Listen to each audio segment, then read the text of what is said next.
Yo, yo, yo. What up, everybody? Welcome to Smeezy MMA. And today I got some easy plays for you boys. Welcome to the channel. Feel free to subscribe, man. We got 2 beautiful subscribers. I'd like to make it some more, man. Help me stay motivated. But without further ado, let's get into my full card predictions and breakdown for UFC 329. I'm going to try to keep this more concise than I have in the past. Like, I can admit, man, a man has been rambling. I watch a lot of tape. So if you have any questions or comments that I don't address here, ask it in the comment section below. I love ranting about this shit, but I'm going to try to make this a little bit more linear than I have in the past. I just filmed this shit before, and it was just way too long. So we're going to do a little bit of a quicker approach here, hopefully. So Costa versus Durden is the first fight of the card, man. I'm picking Alessandro Costa. I'm not very confident. Ultimately, I've seen enough from his initial sprawl and his takedown defense to think that he will be able to stuff a majority of these takedowns and keep the fight on the feet. And on the feet, he is the better striker. But with the takedown threat from Cody Durden and the pressure that Cody Durden has, he's always live as an underdog. I bet Cody Durden against Jafel Filho for a reason. It's because this guy is tricky for a lot of people. He's got good cardio. He's always having the takedown threat. He's a good chain wrestler, which Costa hasn't necessarily faced within the UFC. You can say Albazi shot a lot of takedowns, but Durden's a guy that's going to be going for broke trying to get these takedowns, shooting probably 10 minimum throughout this fight if this fight doesn't have a finish in it, obviously. But if it goes to decision, I could see Durden shooting 15, 20 takedowns in this matchup, which can disrupt a guy like Costa, who can be low volume at times. To me, Costa is super overrated. I view this guy as a shitty version of Diego Lopez. And if he's not landing that calf kick and that jab's not lining up right, you know, he looks very mediocre. Watch that Correa fight. I think Correa is actually like a pretty tricky fighter. He's got some good tools. And, well, I don't think he's the greatest prospect I've ever seen. I think he could have a lot of success at flyweight. But even then, he just made Alessandro Costa look very mediocre. This is the fight I'm referring to. I wanted to make sure I said that correct. But like in that fight, like Costa looked very mediocre, very low volume, wasn't doing anything from range. If the jab's not doing its thing, which I think it probably will do its thing, I think he will get the calf kick going. And ultimately, that sets up the 4 combinations he practiced backstage and he can get it going out, you know? He beats Cans well. He looks good. He's got great power. And at the end of the day, Durden is hittable. He does have chin concerns. While they're a little bit overblown, he still is a little bit chinny. And I think Costa will be able to find that KO while Durden's pressuring it or something like that. But, dude, I'm telling you guys, off the back foot, Costa ain't this beautiful counter striker, man. Like I said, shitty Diego Lopez. Look out for it. He doesn't have the submission game, but on the feet goes for similar things. So, not high on him as a prospect. I think Durden's always a live dog, always a tough matchup. I mean, shit, Amir Albazi dropped them twice. It's something to mention. And Durden had success against Ochoa, who might be a better striker than Costa outright. So, moving on to the next fight of the card, we're going with Ryan Gandra versus Zachary Reese. Both these guys, cut them. They're dog shit. They're ass. I don't even need to see this fight play out. This is horrible. But I'm picking Gandra round 1 KO. And I wanted to pick Zachary Reese going into this. That tells you what I think about Gandra, because I think Reese is horrible. But I think he's even worse. Actually, you know what? Skill-wise, Reese is probably a more well-rounded, better fighter. But Gandra has KO power. He's going to have the quicker hands in this matchup, and Reese is super stiff. I want to say that last fight against Pereira was on catch weight, so you can say that helped his chin even. Let me double check that. No, okay, I'm off. Sorry. Even then, Pereira dropped him. Being in a close fight with Pereira, ironically enough, despite how shit the both of them looked, had me becoming higher on Zachary Reese. I'm like, hey, shit, maybe Zachary Reese is better than I thought he was. He lost a close decision to a Michel Pereira. Maybe he's not absolute dog shit, but you know, I go back, I rewatch the tape for every fight when I'm really trying to figure out who I'm picking in this fight. I'm just seeing dog shit, and then I'm seeing horse shit. And I'm thinking, okay, well, which one has a worse smell? And I eventually came around to the idea that Zachary Reese smelled a little bit more shitty in this matchup. And when I say shitty, he's just stiff. The chin's there to get cracked. He's getting cracked by Michel Pereira, who I think is probably more precise than a Ryan Gandra. But Gandra's going to push all in for the KO early, more so than a Michel Pereira, and I think he should find it. If he doesn't find it, Zachary Reese probably just body kicks Maxes, and it's like one of those fights where it just looks low level and like fucking goy slop as we get later. I don't know. I think Gandra wins this fight. If it extends, Zachary Reese wins it. And as I'm explaining this fight out, I really want to pick Zachary Reese all of a sudden, but I'm going to stick with my original pick of Gandra, at least original pick going into this video. Zachary Reese has crafty kicks and he can switch stances, but this is an example of a guy that just switches stances because he thinks it's technical and he doesn't address the fact that when he throws kicks, he's wide open to just getting sniped, right? I think Gandra pressures forward, finds a KO, even though his power's a little bit overrated potentially. Just saying, just floating that out there. He's not really flatlining anybody. They're all kind of TKOs. He'll go high volume, and if he hurts Zachary is probably done. So, shitty fight. Cut them both. Fuck off. Next fight of the card. Farid Basharat versus JG Garza. Man, I love me some Garza. I'll give you the prediction first. Basharat is my prediction.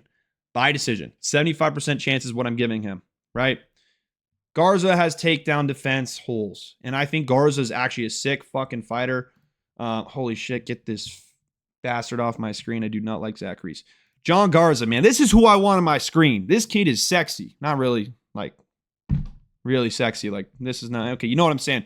I like how he fights. I like Mr. Mowgli. I like JG. I love me some Garza, dude. This kid is really fun to watch, okay? He's got good boxing. He's got good timing. He's got good counters. He's got good striking defense. His takedown defense isn't all there, though, okay? He's got good low kicks as well. It's like a well-rounded guy, and the fact that he's 23-year-old, taking this fight on short notice when he probably would have gotten to the UFC regardless. This is something that I like to see, and this is a kid that I'll probably cheer for a large part of time.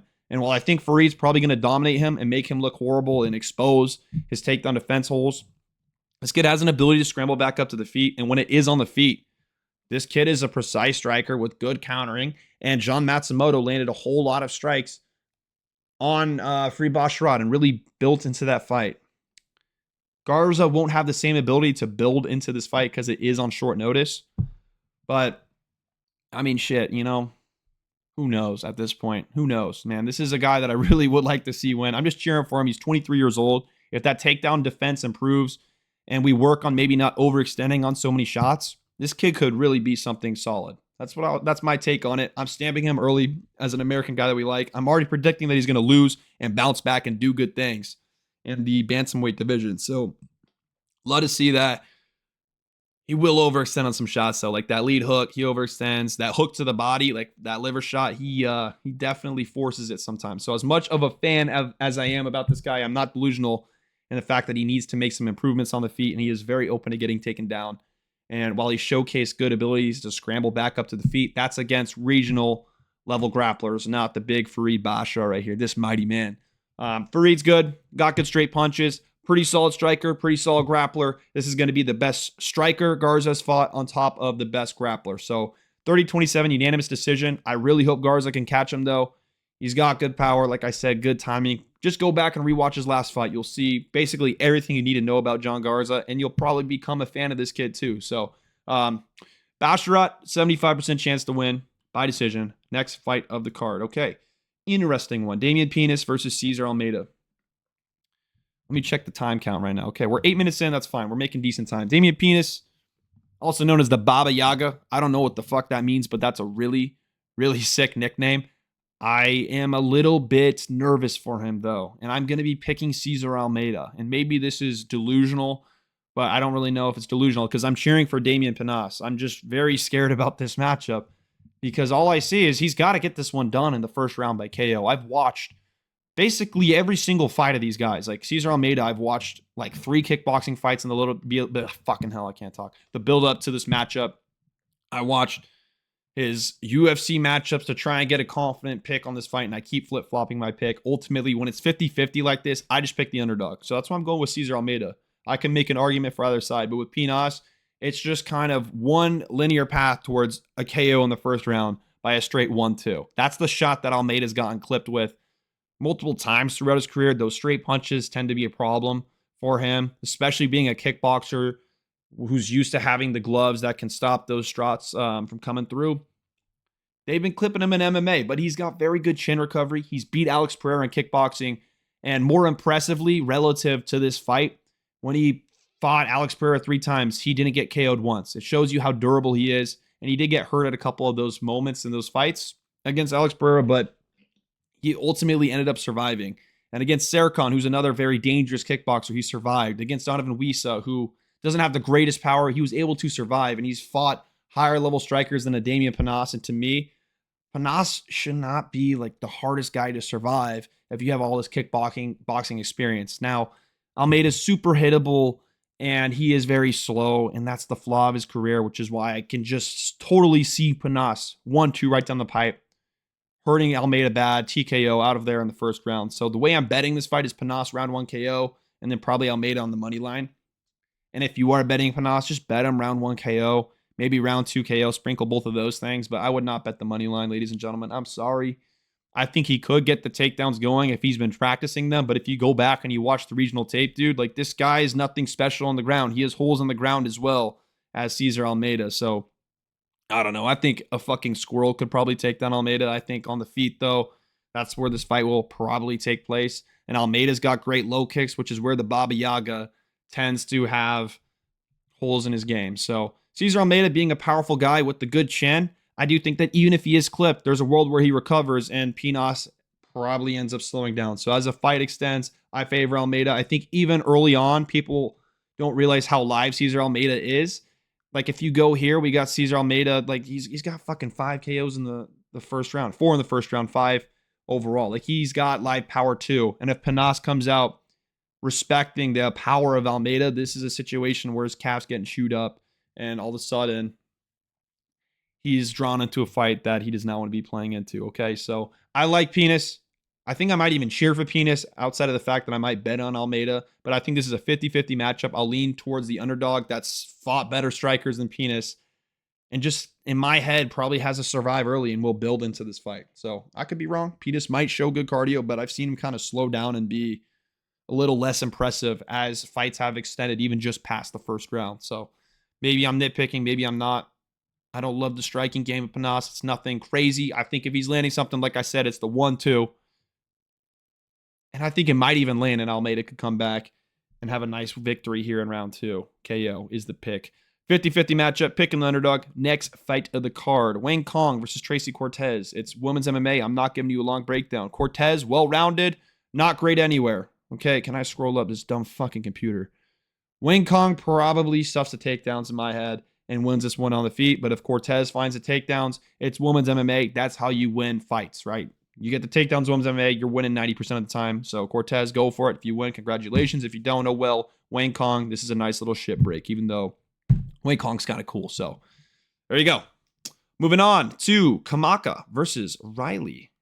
Oh, Wang Cong by decision was the pick. Moving on to Kai Kamaka versus Luke Riley. I'm picking Kai Kamaka. Oh, to lose. Sorry. What the fuck? I'm picking Luke Riley, but I'm not confident. I'm doing a lot of fence sitting today. I'm just warning you guys. If that shit pisses you off, I'm sorry, man. That's what I'm doing. I think Luke Riley's a little bit overrated. I think everyone's looked at him as this fucking prodigy with the striking. And when it comes to the striking, I'm looking at it. I'm like, oh, shit, dude. There's some matchups that scare me a little bit. A Kamaka who is better than Oswell, does have some similar tools, and it's a similar kind of problem for Luke Riley that Aswell had, but a little bit better. Like Kamaka's got a better kicking game. I think overall he's got better boxing and he has a better ability to mix it up with the takedowns, and he's got a good chin as well. So I don't know. It's one of those things where Kamaka doesn't really have good power either. He's got good cardio like an Aswell, but from range, like he's a little bit better than an Aswell. So I don't know. Luke Riley to me, yes, he has good power. It does look like he's just going to get chin really badly one time, doesn't it? You know, I'm not trying to hate on the kid. I actually think he's a funny guy. I like the tools that he has, like in terms of the straight punches, the hooks, the combos he has is nice, a good low kick. Like he has everything that I do like in prospects, and I think that he will be good. But as it stands right now, I think he's getting a lot of hype for things that he just has not proven yet. You know what I mean? The Aswell fight, I told you guys not to bet Aswell against Bolaños because just because you had success against Riley doesn't make you good. Bolaños goes out there and he beats Michael Aswell, who was like a minus 400 favorite, right? The reverse logic applies here where, well, shit, Aswell had too much success against Luke Riley, and we just saw that he was dog shit, and he's probably out of the UFC. And we got Luke Riley minus 270 against a guy that just dealt with a very dangerous opponent, against a guy that has a pretty good chin, has pretty good cardio, is a UFC vet, can land some takedowns offensively, can make things a little bit weird for Luke Riley. We've seen Luke Riley get taken down by a Bogdan grad and held up against the cage. I'm picking Luke Riley. I think he wins this by decision. He could get it done by KO as well. I'm just saying there are some things to kind of worry about and he does throw a little bit wide at times, and he's not as precise as like sometimes you remember in your head. So just go back, rewatch some tape. I hope he does well because I think he's a fun, promotable prospect, but I'm worried about the KK3 here. And next thing I want to mention too is like if this full card chalks out up until this point of the KK3 fight, and it's Luke Riley versus KK3, I don't know why. I would just get the vibe that Kai Kamaka is going to somehow win this. And if it's not him, it's another fight on the card, which I'll talk about later. Moving on. I'm going to say Luke Riley, like 60% chance to win this fight. Moving on to Cody Garbrandt versus an Adrian Yanez. We're going to go with Adrian Yanez. I think minus 425 is like crazy. But it's Cody Garbrandt, and at the same point, like his last fight was not impressive, you know, and like it's weird. I don't fucking know. Cody Garbrandt, yes, he looked good against Dominic Cruz. That performance was overrated. But even that version of Cody Garbrandt isn't close to what he is now. He's just clearly different. In his last fight, he was running away as soon as he realized like he got the fucking point deduction in his favor and he could win by decision. He was running away, all this weird fucking bullshit, whatever it was. Perfect example of where Cody Garbrandt is at with his career. Now, Yanez is not the greatest at scoring from range, but he's got the jab I think he can get going. I think he can get his leg kicks going. And while he's susceptible to leg kicks in his own right, I think just from range, he should be better from Cody Garbrandt at this point in their careers. He's got the better power. Cody's probably going to be very respectful of the power. I don't know. I think this goes to a boring decision. But even if they're trading in the pocket, like Garbrandt's live, Yanez got clipped by Font. Garbrandt's also had the same thing happen to him against Elisha. So it's kind of weird how that parallels in the sense that these guys will trade and it can be their demise at times. So I would love to see them just trade in the pocket and let shit go. But I feel like Cody Garbrandt's going to be like kind of running around using all his fake footwork around the outside. Maybe landing a couple calf kicks. That's what I would target if I was him. I just don't think it's really going to work out that way. I think Yanez will either potentially find a KO or just beat him throughout the fight, maybe stun him a couple of times, beat him from range. I don't know. This could be a lower volume fight than people think. So we're going Yanez by... Fuck it. You know what? Fuck decision. That's gay. Yanez round 2 KO. All right, fucking Garbrandt's not looking like shit nowadays. Yanez is going to fucking sit on some shit. And Garbrandt's either going to get clipped or fucking, I don't know. Yeah. Yanez is the pick. I'd give him like a 70% chance to win this fight. Maybe 75% chance to win this fight. That's like minus 300. Nah, 70. That's where I'm putting it. So I think he's not good value, but I think he finds a KO. Fuck it. All right, next fight of the card. Steveson versus Elisha Ellison. I'm going to run through this quick. Gable Steveson, Olympic gold medalist. It's the heavyweight division. Elijah Ellison is probably dog shit. I watched zero tape and I don't give a fuck because I'll start talking more about Gable Steveson and these certain matchups and doing more research when he's actually fighting real people. It's the heavyweight division. He's going to be fine. He's going to find a KO in the first round. I like you, Elisha. Thanks for taking this matchup on short notice. You're 5-2 and you're a heavyweight. You're probably absolute dog shit. Gable's going to win this fight. He could probably win it however he wants. Okay, round 1 KO. And obviously he's good. He'll have success. Moving on to Nikita Krylov versus my boy Robert Whittaker here. So Nikita Krylov versus Robert Whittaker is an interesting fight. And this is the fight that I was mentioning when I was talking about the KK3. KK3 sounds really gay. Sorry, guys. The Kai Kamaka fight versus Luke Riley. I was saying if the full card is just chalking out and no underdogs are winning, it feels like Kai Kamaka is going to win. But if it chalks up until this point, it feels like Nikita Krylov is going to win. And it already just feels like Nikita Krylov is going to win and put on some Kita classics, man. I love me some Nikita. Fucking, I can't talk, man. Some Nikita Krylov, man. I do. I love saying Kita too. So I'll try to stay back and away from that. But he's a well-rounded guy.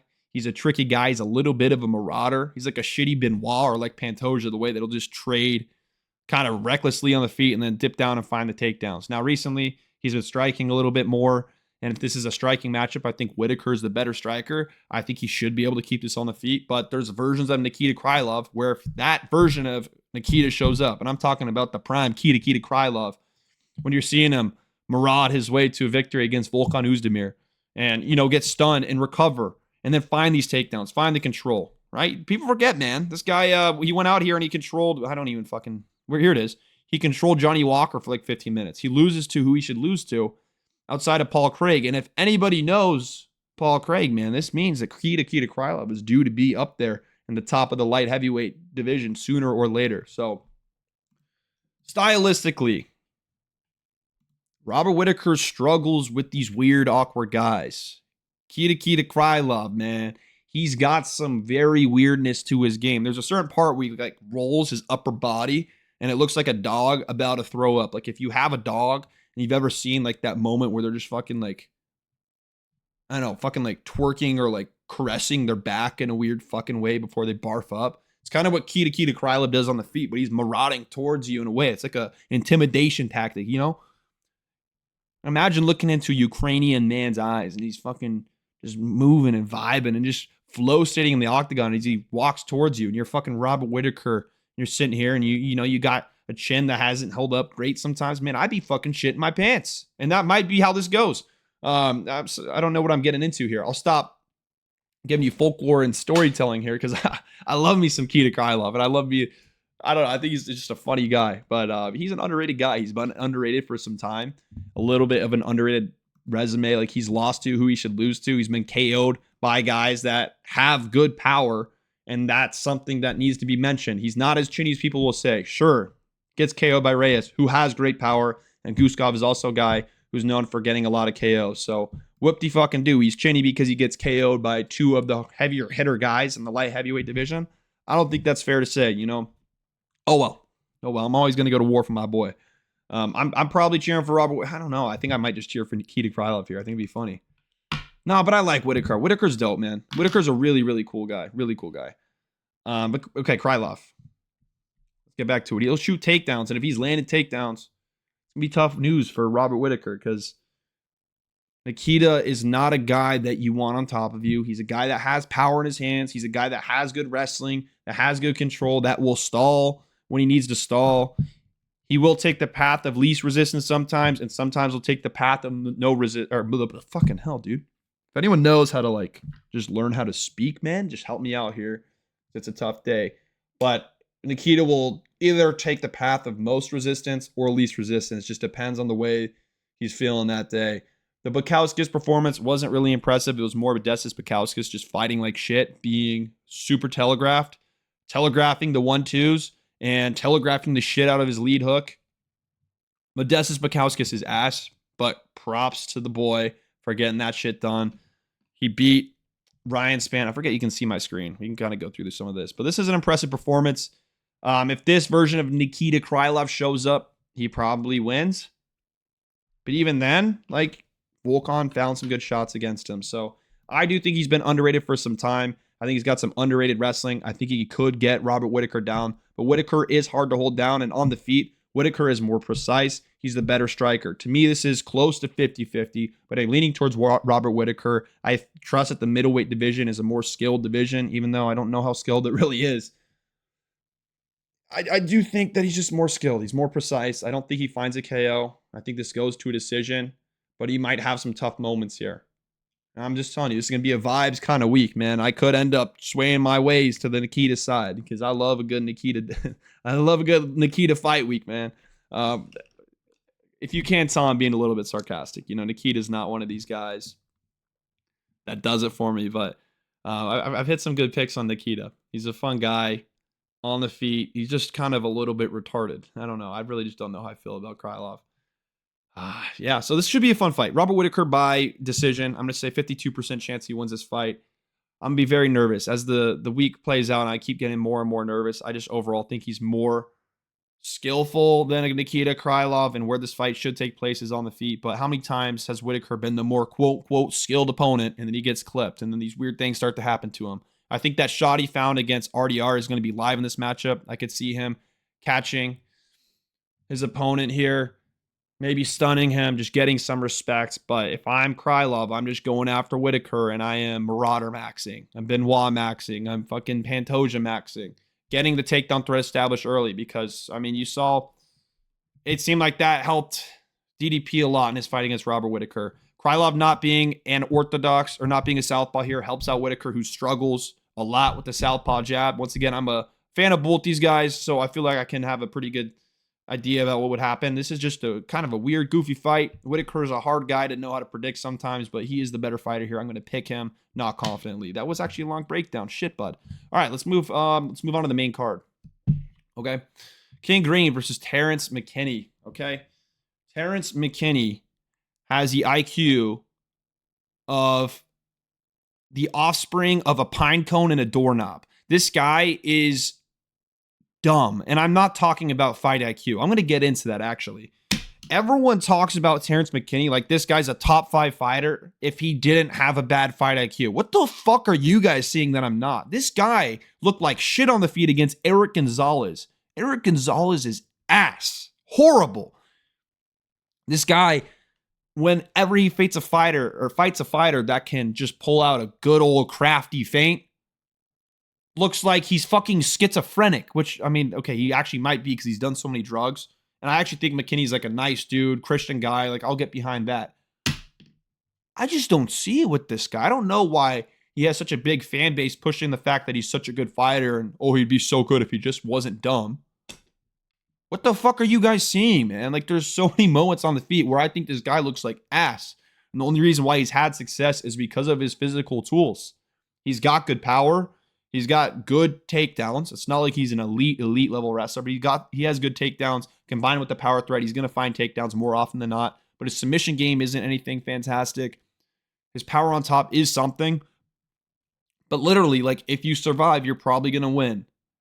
Regardless of if Terrence McKinney is fighting smart or not. I don't know. Like, what is Terrence McKinney fighting smart to you guys? Landing takedowns and controlling fighters? Is Terrence going to be able to hold them down? No. Like, someone's going to try to scramble back up to the feet. He's going to keep trying to find those takedowns and controlling them on the ground. And then what happens when round 2 hits? When he takes them down again, and then they slowly get back up to the feet, and it's back out at range. McKinney's going to be slowing down a little bit. He's going to fall for the first feint he sees, and he's going to get KO'd. It's what McKinney does.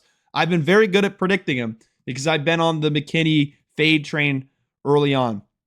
Let's just click here. I'm going to do a little bit of flex, a little pat on the back for myself here. But ever since this Drew Dober fight, when I was bought into the hype, Terrence McKinney was replying to everyone on Twitter. So I was buying into everybody's fucking propaganda for the McKinney train. But when you actually see past the fact that fans love this dude because he replied to their Twitter posts and he reposts funny things on Twitter and he's chronically online, then you realize, shit, he's not that good. I had picked every fight since this Drew Dober fight correct outside of this Kyle Nelson fight. And if you go through the odds, some of these are like, okay, he's minus 500. Like, sure. But some of these are like, okay. Was he an underdog in that matchup? Shit, I don't know. There was some good plus money I hit is my point. Like, I've made some good money betting for and against McKinney. I think his matchups have been more predictable than people give it credit for. Everyone's like, oh, you shouldn't have lost that fight. It's like, okay, you just don't know ball, man. You got too much faith in McKinney. You're becoming too big of a fan of this guy and buying too much into the hype because he has fun fights, which is sick, and I can appreciate that about McKinney. But his striking is horrible. I'm picking Bobby Green, if you didn't know.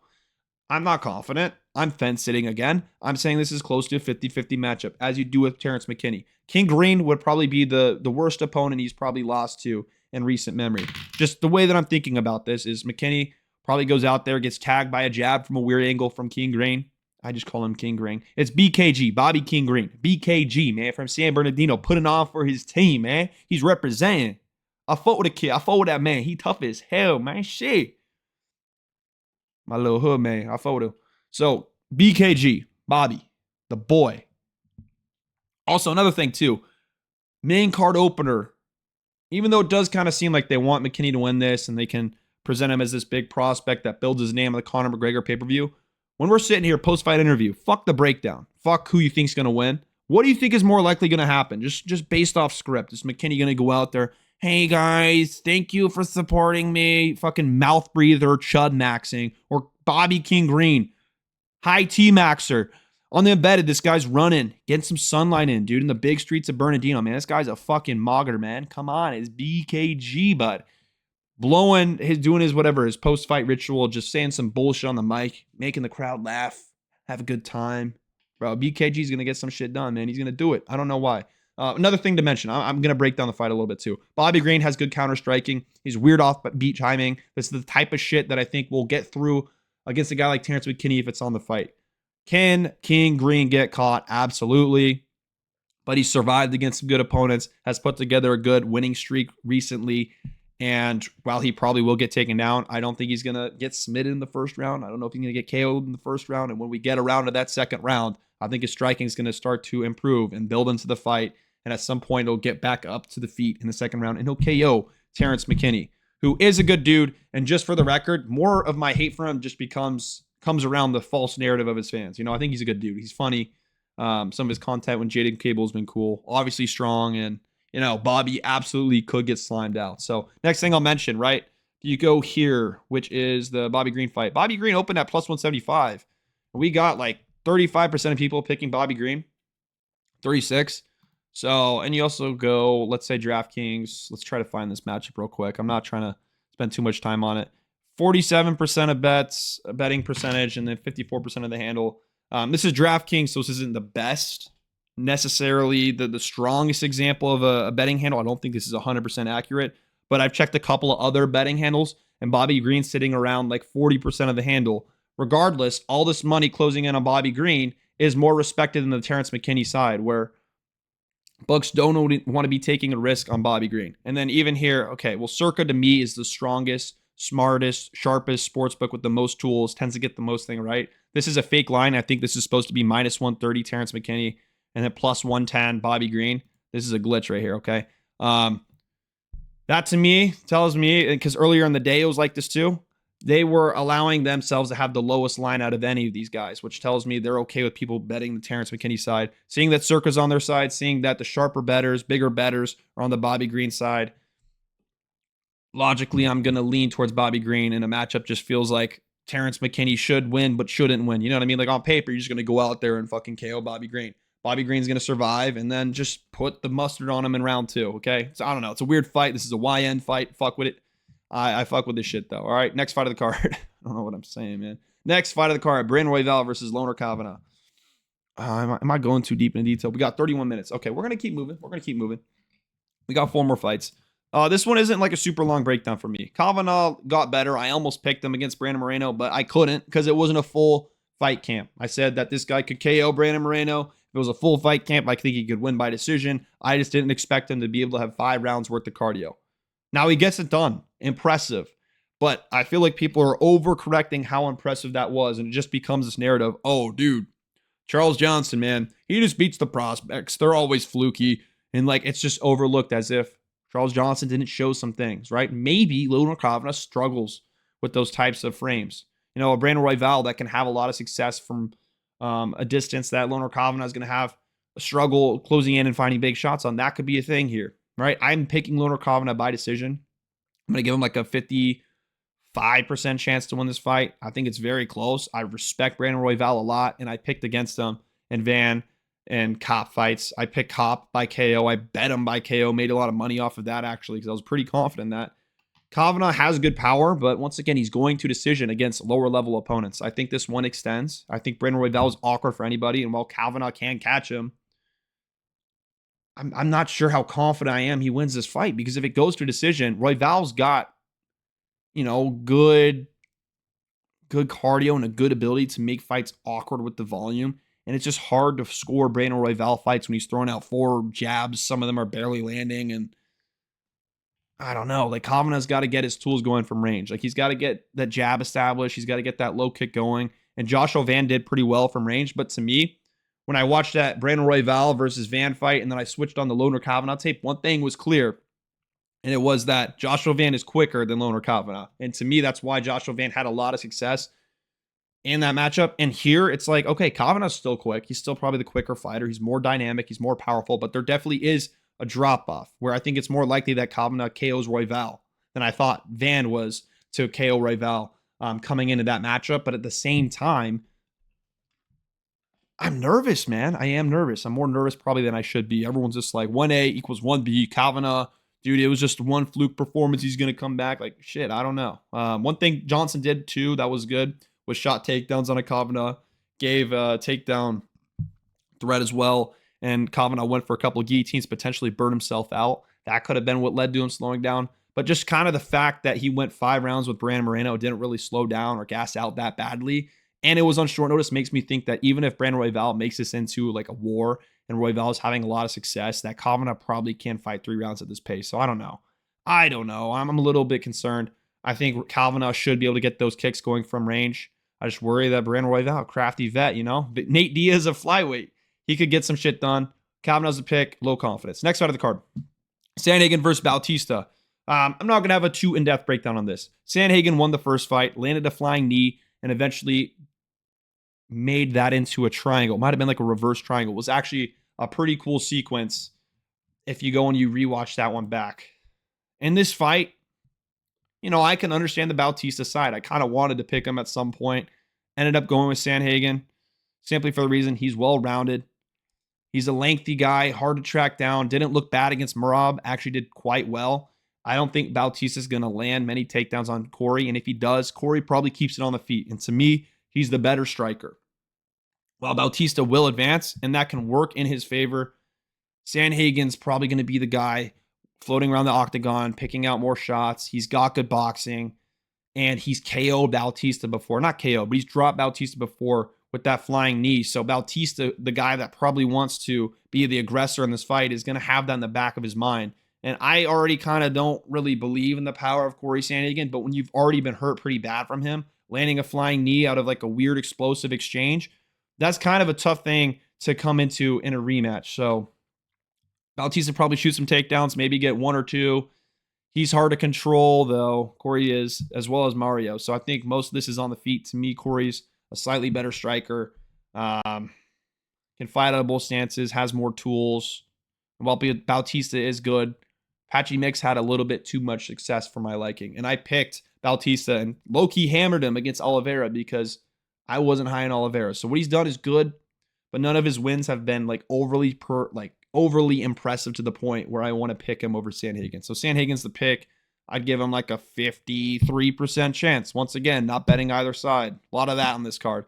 Moving on to the co-main event, Benoit Saint-Denis versus Paddy Pimblett. I think both these guys fucking suck. I think this is fraud versus fraud, but there's one fraud I'm taking over the other, and he's a Frenchman by the name of Benoit Saint-Denis. Okay, I understand the Paddy Pimblett pick.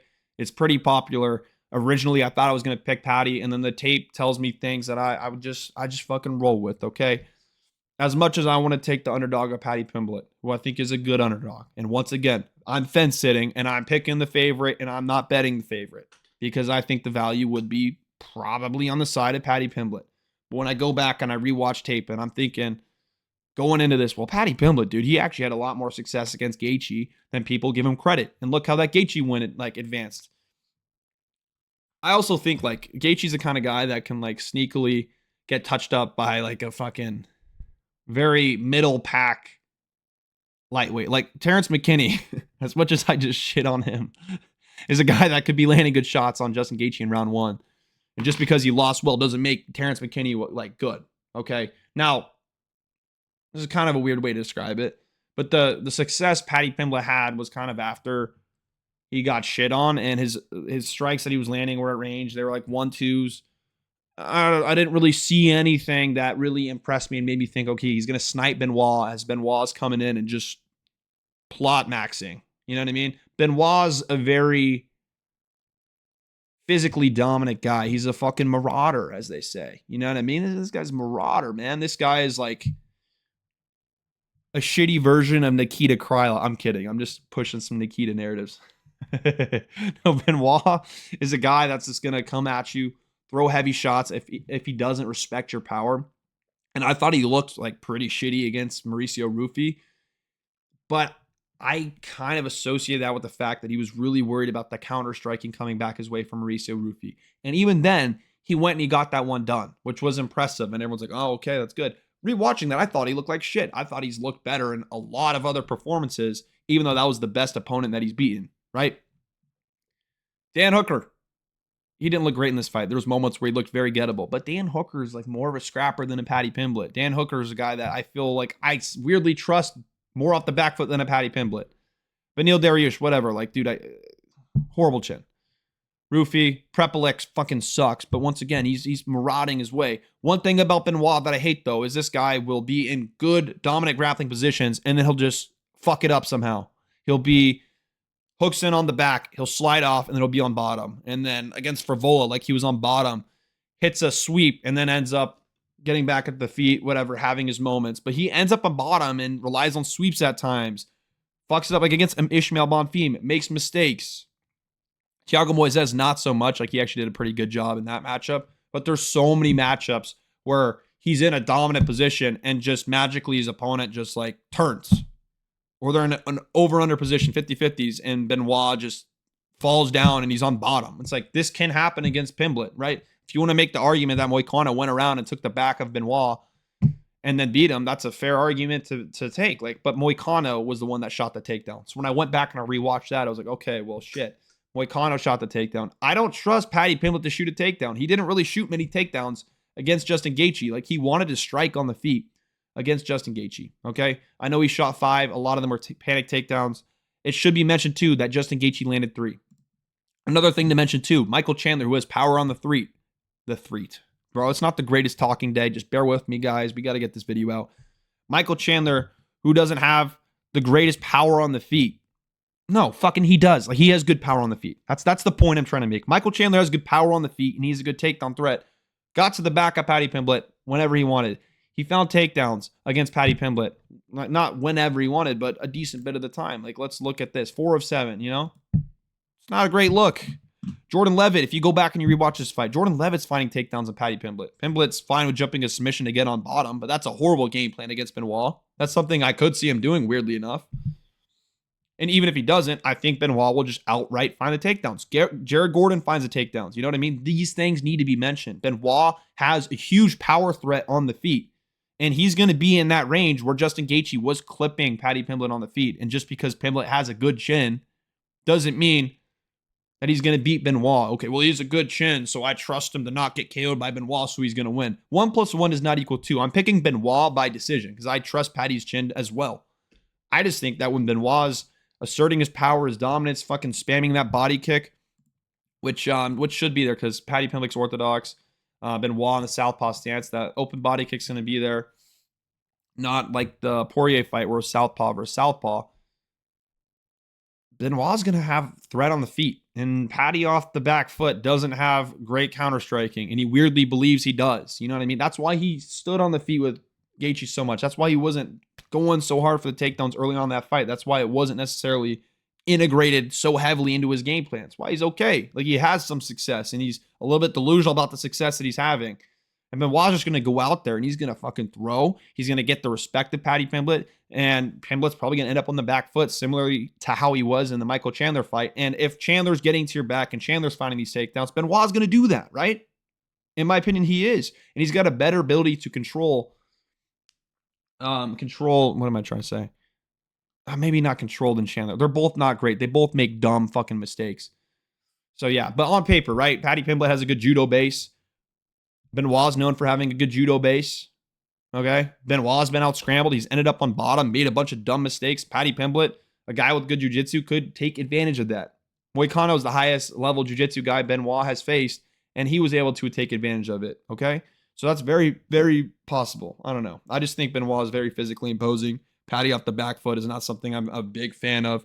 And through 3 rounds, like, I don't think Benoit is necessarily going to gas out. I think he gets the grappling going. The way he loses this fight is by finding takedowns, getting to the back of Paddy Pimblett, like jumping on that, and then going too high like Michael Chandler did. So, I don't know. I think this fight's going to look very shitty, very goofy. I just think Paddy Pimblett, like, his performance against Gaethje's now is becoming overrated. And I was one of those people saying, like, okay, he did okay against Gaethje. He did better in the striking than I thought. But it's getting overrated, and his power is being overrated, right? Benoit was very cautious, and I think he looked so bad against Hoofy because of the power threat. Here, I think he's just going to fucking go for broke. And that's where I think Paddy Pimblett is going to be caught in these exchanges where he's either going to end up on the ground or getting caught on the feet. You know what I mean? I think he survives. I think he's tough. That doesn't mean he's going to win this fucking fight, okay? So, to me, 52% chance Benoit wins this fight. I'm not confident on either side. I'm not betting either side. I hope this is a fun fight. I'm cheering for Benoit just because I think he's fun to watch. And even though I don't like French people, Benoit's the one French thing I love, okay? So, my decision, I think there's going to be a moment or a round where Benoit just fucking retard maxes and, like, gets the back of Paddy Pimblett, is in a great position, and just allows Paddy Pimblett to turn in a body triangle where he falls off the top and Paddy's on top for the rest of the round. This fight's going to look retarded. I fully do think so. So, that's enough effort on this. I watched all the tape. Meh. Okay? Meh.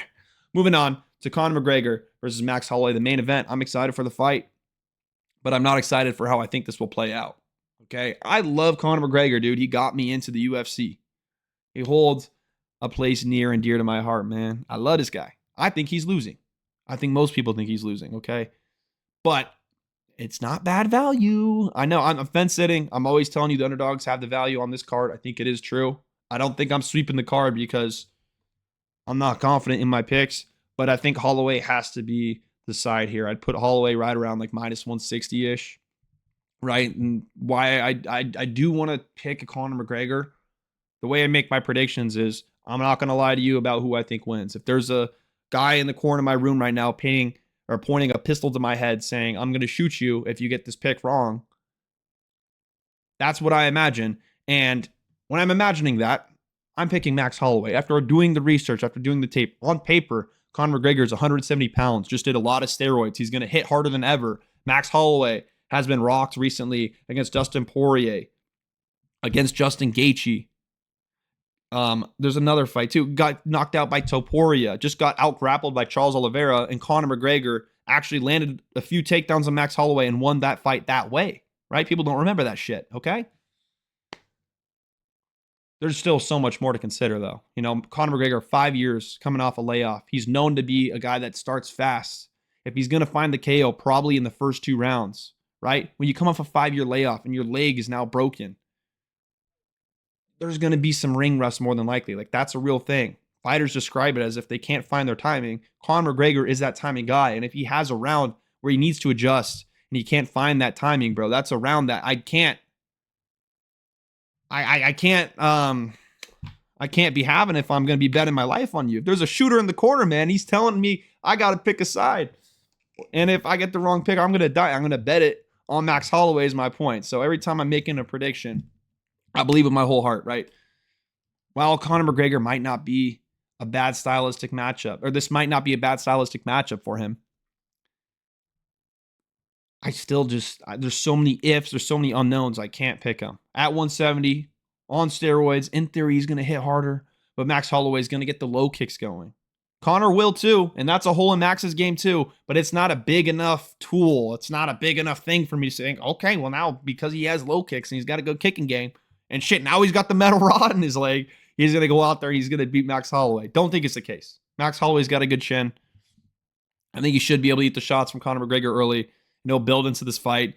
And even those fights against Nate Diaz where Conor McGregor slowing down late, especially the second fight, like Nate Diaz even allowed McGregor to breathe a little bit, get his wins back within him, and then land some shots. Max Holloway is just going to be tapping 1-1-2, fade back 2-3, rip to the body, like these long extended combinations where you're just tapping. And I think eventually he'll find a KO against Conor McGregor in round 4. And I'm sad for it, dude. I'm sad.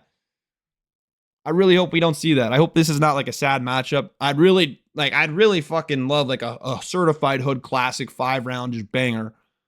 But realistically, Conor McGregor, who's already had cardio issues, already been a quick twitch muscle fighter,